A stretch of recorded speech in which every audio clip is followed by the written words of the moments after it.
Hello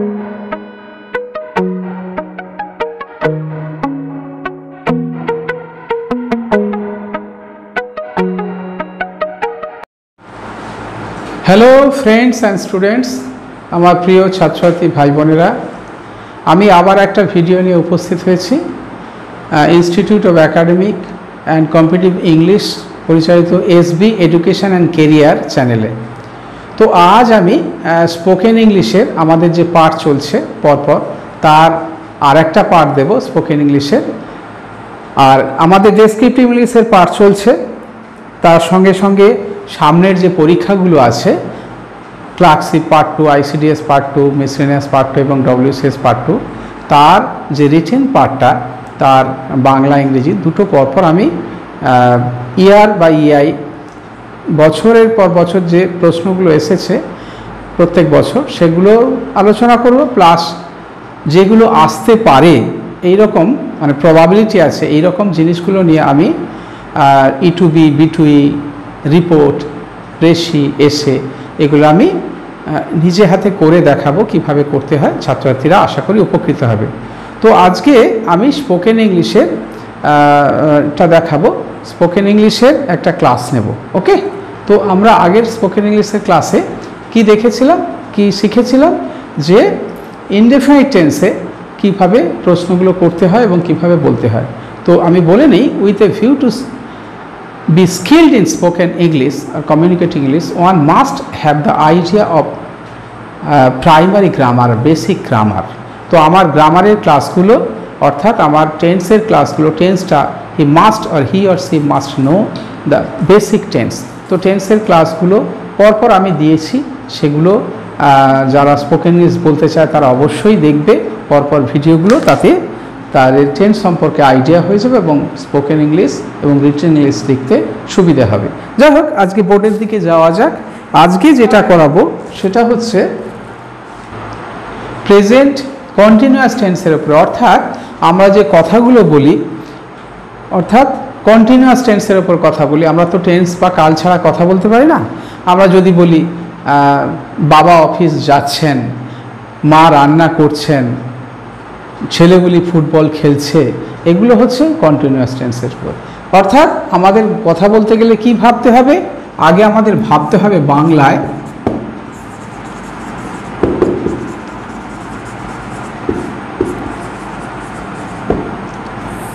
অর্থাৎ আমাদের বাংলায় আগে ভাবতে হবে। যেমন বাবা অফিস যাচ্ছেন, এটা যদি আমি বলতে চাই, মাকে যদি বলতে চাই, বা কেউ যদি তোমায় জিজ্ঞেস করে where is your father going, তো তোমাকে বলতে হবে my father is going to office. তাহলে যাচ্ছেন, তাহলে father is going to office. এবারে বাবা অফিসে যাচ্ছেন, তো বলে নিই এ প্রসঙ্গে যে with a view to speaking English fluently, one must have the confidence in him. Okay, so with a view to having confidence, what should be done? So with a view to getting confidence in one must know to learn, one must learn the basic grammar. কারণ basic grammar না জানলে আমরা যে কথাটা ভাববো, ভেবে যে translate করব, সেই ট্রান্সলেটটা করতে কিন্তু আমাদের সঙ্গে সঙ্গে হবে। তাহলে কথা বলার নিয়ম কি? প্রথমে আমরা ভাববো। আমি আগে বলে দিয়েছি যে কিভাবে আমরা কথা বলবো, একটা শুনে বলবো, একটা নিজে থেকে বলবো, একটা বর্ণনা করবো, এই তিনটে পদ্ধতি। তো শুনে যদি বলি তাহলে প্রথমে ভাববো, তাই তো আমাকে মাথায় ভাবতে হবে, সেটা অলরেডি ইমিডিয়েটলি ট্রান্সলেট করতে হবে। আর এ প্রসঙ্গে বলে নিই, ট্রান্সলেট করে তাড়াহুড়ো বা দ্রুততার কোনো দরকার নেই। একটা বাচ্চা ছেলে যেমন প্রথমে শেখে, হাঁটতে শেখে, তারপরে চলতে শেখে, হাঁটতে শেখে, তারপরে ধীরে ধীরে হাঁটে, তারপরে দ্রুত হাঁটে, তারপরে সে দৌড়বীর হয়ে যায়। তেমনি আমাদের আস্তে আস্তে হাঁটতে হবে, প্রথমে ভাবতে হবে, তারপরে বলতে হবে। আর একটা জিনিস যেটা ফলো করতে হবে যে we must not have ambiguity in us, অর্থাৎ আমাদের দ্বিধাদ্বন্দ্ব করলে চলবে না, লজ্জা থাকলে চলবে না যে আমি বলছি whether I am speaking right or wrong, I have no confidence in me, I do not know whether I am speaking right or not, হয়তো যার কাছে বলছি সে ভুলটা ধরে ফেলবে। এই যে চিন্তা ভাবনা এটা দূর করতে হবে, অর্থাৎ আমাকে জানতে হবে যে I know better than any other else, এই ভাবটা থাকতে হবে। এবারে এইটা যদি তোমাকে কেউ জিজ্ঞেস করছে তোর বাবা কি অফিস যাচ্ছেন, হ্যাঁ, তাহলে সেটা কি বলবে? বা যদি কেউ জিজ্ঞেস করে is your father going to office, তোমার বাবা কি অফিস যাচ্ছেন? বা আবার where is your father going, তোমার বাবা কোথায় যাচ্ছে? তাহলে এই প্রশ্নগুলো করলে তাহলে সেই রকম উত্তর দিতে হবে। আচ্ছা, এবারে তুমি যদি বলো ভাই খেলা করছে, ঠিক আছে, মাকে বললে মা জিজ্ঞেস করলো, মা জিজ্ঞেস করতে পারে what is your brother doing, তোমার ভাই কি করছে বা তোর ভাই কি করছে। আর আমি বলেই প্রত্যেকটা ছাত্রছাত্রীকে বলে দিই যে বাড়িতে কিন্তু তোমরা অবশ্যই প্র্যাকটিস করবে। কারণ কি বাড়িতে প্র্যাকটিস করবে? এই কারণে বাড়িতে ধীরে ধীরে প্র্যাকটিস করলে সেখানে লজ্জাটা থাকে না। ওকে, সেখানে লজ্জা থাকে না এবং সেখানে নিজেদের মধ্যে, ভাই বোনের মধ্যে, বাবা মায়ের মধ্যে, পাড়া প্রতিবেশীর মধ্যে বা অন্যান্য যে খেলার যে সঙ্গী বা বন্ধুবান্ধবদের সঙ্গে যদি কথা বলো তাহলে সেক্ষেত্রে লজ্জাটা থাকবে না এবং সেখানে বলতে সুবিধে হবে।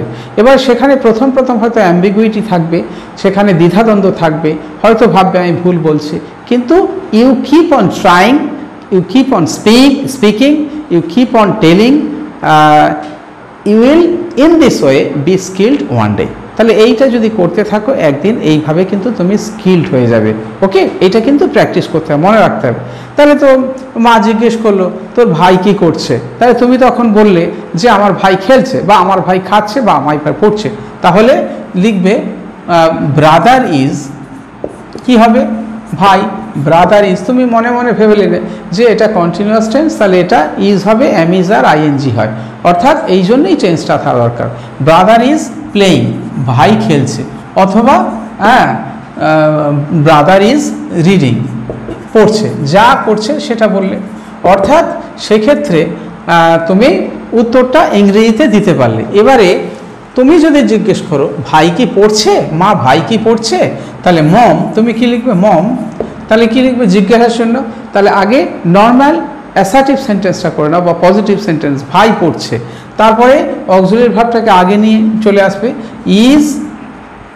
His brother reading, is my brother reading.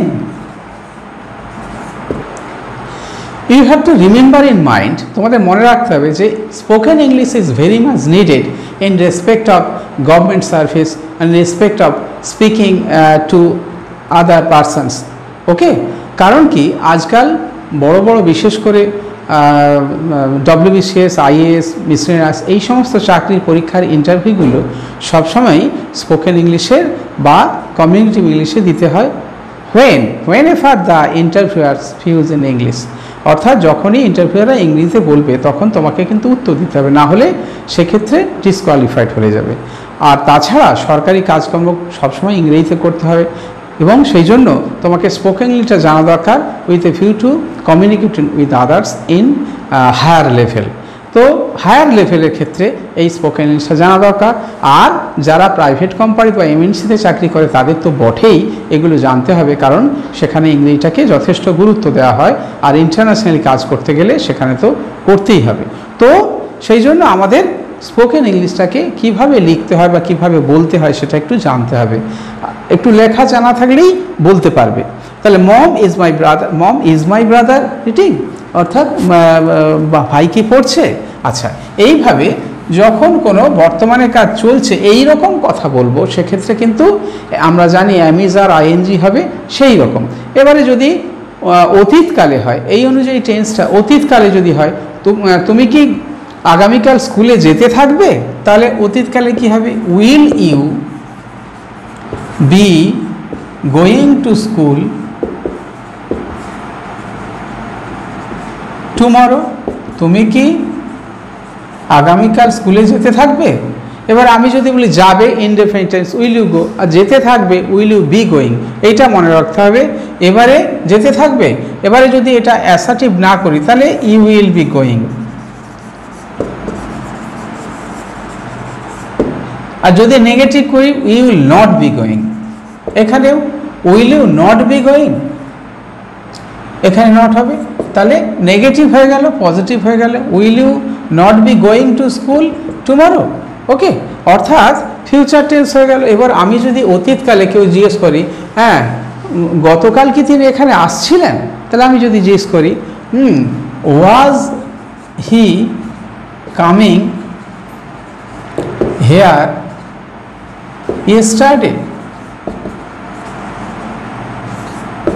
তাহলে তিনি কি গতকাল এখানে আসছিলেন? হ্যাঁ, না তিনি আসছিলেন না, তাহলে উত্তর কি হবে? নো। তুমি যদি বলো no he was not coming here yesterday. অর্থাৎ তোমার যেরকম প্রশ্ন করবে, যেরকম তুমি কথা ভাববে, যেরকম প্রশ্নর তুমি শুনবে, ঠিক সেভাবেই উত্তর কিন্তু তোমাকে তৈরি করতে হবে, সেটা ডেলিভার করতে হবে। তাহলে it is not difficult, it only needs continuous practice and it needs courage, encouragement, অর্থাৎ সাহসটা দরকার। এই সাহসটা হলেই কিন্তু ইংরেজি বলা যাবে। আমি তোমাদেরকে বলছি যে সেই সাহসটা অর্জন করো, অর্থাৎ you have the confidence that I can speak English, I have the power to speak English, I must speak and I have to speak anyhow. এইটা যদি তোমরা মনে মনে ভেবে নাও যে আমাকে যে কোনোভাবে বলতেই হবে, তাহলে I am over confident, I am confident enough that you will certainly be able, you will certainly have the power to speak according to your own, okay, and you will win over the world. মনে রাখবে English power of English, অর্থাৎ spoken power of English and writing power of English are such kind of power that can win over the whole world. You can roam over the whole world if you know only English. But if you do not have the power to know English, if you do not have the power to write according to your, if you do not have the power to speak English, to communicate with English with others, you will not be able to go around the world and you will not be able to do any kind of government jobs and MNC jobs, okay, এটা তোমাদের মনে রাখতে হবে, ওকে। তো আমরা কিভাবে continuous টেন্সের ট্রান্সলেশনগুলো করব, আগে মাথায় ভেবে নেব, যা প্রশ্ন শুনবো তার উত্তর দেব। তোমাকে যদি কেউ জিজ্ঞেস করে যে হ্যাঁ রে তুই কি গতকাল মামাবাড়ি গিয়েছিলিস, বা তুই কি গতকাল স্কুলে গিয়েছিলি, তাহলে কি করবে? হ্যাঁ গিয়েছিলি বা যাচ্ছিলিস, এটা আলাদা হবে। তা তোরা কি স্কুলে যাচ্ছিলিস? Were you going to school yesterday, এটা অতীতকাল, অর্থাৎ আমাকে প্রথমে কি চেস করতে হবে, কি করতে হবে। এবার যদি ইন্টারোগেশন না থাকে তাহলে এইটা এইখানে চেঞ্জ হয়ে যাবে, যদি ইন্টারোগেশন আর পজিটিভ, এই ক্ষেত্রে পজিটিভের ক্ষেত্রে বা অ্যাসার্টিভের ক্ষেত্রে আর ইন্টারোগেটিভেতে এই পার্থক্য, আর কিচ্ছু পার্থক্য নয়, খালি অক্সিলারি ভার্বটার চেঞ্জ হবে, অক্সিলারি ভার্ব আর কর্তার। হ্যাঁ, আচ্ছা এইটা মনে রাখতে হবে। আমরা টেন্স তাহলে প্রথমে বাক্য শুনলে প্রথমে কোন কালে আছে সেটা ভাবতে হবে, তারপরে সেইটা ফর্ম ভাবতে হবে, সেটা কি ধরনের বাক্য না অপটেটিভ সেন্টেন্স। এটা মনে হতে পারে কঠিন, হ্যাঁ এটা মনে হতে পারে খুবই সময় সাপেক্ষ ব্যাপার, but it is not that.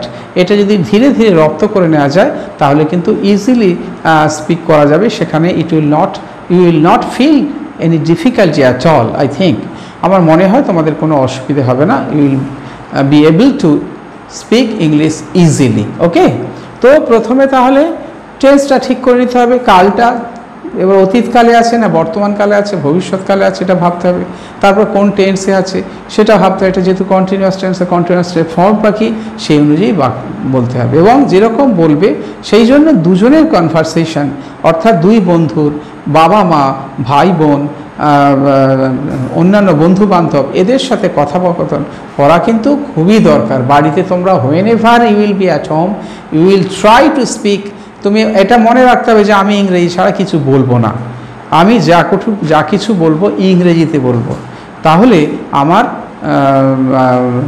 ইংরেজির প্রতি ভয়টা কেটে যাবে। ইংরেজির প্রতি সবার যে একটা ভয় আছে সেই এটা যেমন সিনেমাতে হয় এই কথাবার্তা বলতে হয়, তেমনি আমিও এইভাবে বলবো। ঠিক আছে? তো তাহলে কি করতে হবে? এই রকম প্রথমে বাক্য ভাবতে হবে, তারপরে সেটা টেন্স অনুযায়ী করতে হবে। তো এরপরে আমরা এইবার শিখলাম, কেউ যদি যেভাবে জিজ্ঞেস করবে বালকরা কি করছে, তা বালকরা খেলছে, দ্য বয়েজ আর প্লেয়িং, বৃষ্টির মধ্যে খেলছে, ইন দ্য রেন। এবার আমি বলেছি যে মূল কাঠামো ঠিক রেখে, মূল কাঠামোটা ঠিক রাখতে হবে, তারপরে অন্যান্য বাক্যগুলো এর সাথে বাক্য ফ্রেজ বা অন্যান্য কিছু যুক্ত করে দিলে তাহলে সেটা কিন্তু বাক্যে মানে হয়ে যাবে, বাক্য বড় হয়ে যাবে, সে নিয়ে কোনো ব্যাপার নেই। আর প্রেজেন্ট কন্টিনিউয়াস টেন্স আর একটা ক্ষেত্রে ইউজ হয়, সেটা হচ্ছে ভবিষ্যতে, অর্থাৎ নিকট ভবিষ্যতে যদি কথা বলতে বোঝাও তাহলে প্রেজেন্ট কন্টিনিউয়াস হয়। কীরকম? যে তুই কি আগামীকাল মিটিংয়ে আসছিস, তাহলে কি হবে? হ্যাঁ, তাহলে এটা ফিউচার টেন্স, আগামীকাল মানে ফিউচার, কিন্তু এইটা দিয়ে আর ইউ দিয়ে করা যায়। আর ইউ অর্থাৎ প্রেজেন্ট কন্টিনিউয়াস দিয়ে করেছে, are you coming to the meeting tomorrow. তাহলে তুই কি, এটা দেখো প্রেজেন্ট কন্টিনিউয়াস টেন্স, কিন্তু টুমরো আগামীকাল, অর্থাৎ নিকট ভবিষ্যৎ বলতে, তাই আমরা বলতে তুই কি আগামীকাল মিটিংয়ে আসছিস, অথবা is the PM coming to Kolkata tomorrow, এরকম। তাহলে পিএম কি কলকাতায় আগামীকাল আসছে, হ্যাঁ, প্রাইম মিনিস্টার কি আগামীকাল কলকাতায় আসছে, এটা আমি বোঝাতে পারি। অথবা তাহলে I am going to Thailand